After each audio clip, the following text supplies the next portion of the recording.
आता पाहूया टॉप 9 महत्त्वाच्या बातम्या। बीडमधल्या धारूर इथल्या सरस्वती शाळेमध्ये शिक्षक आणि लिपिक यांच्यामध्ये हाणामारी। सुरुवातीला शिक्षकाची मारहाण, नंतर लिपिकानं नातेवाईकांना बोलावून घेत शिक्षकाला केली बेदम मारहाण। घटना सीसीटीव्हीत कैद।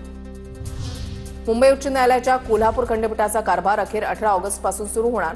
खंडपीठासाठी तब्बल 40 वर्ष लढा। मुंबई, नागपूर आणि छत्रपती संभाजीनगरनंतर आता महाराष्ट्रामध्ये 4थं खंडपीठ कार्यान्वित होणार।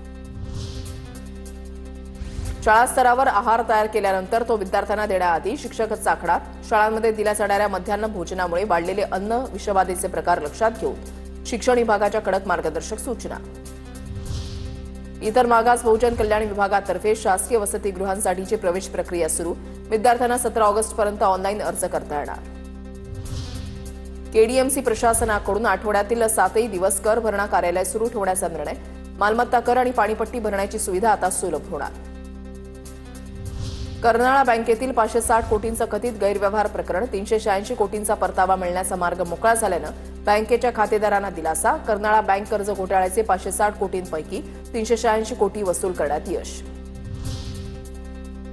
न्यू इंडिया बँकेला सारस्वत बँकेमध्ये विलीन करून घेण्याची प्रक्रिया पूर्ण। 4 ऑगस्टपासून सर्व न्यू इंडियाच्या सर्व शाखा सारस्वत बँकेच्या शाखा म्हणून कार्यरत होतील। अकोल्यामध्ये 500 रुपयांच्या बनावट नोटा छापणाऱ्या मोठ्या रॅकेटचा पर्दाफाश। यात 500 रुपयांच्या नोटा मोजताना आणि वाळण्यासाठी घातलेल्या नोटांचा एक फोटो समोर।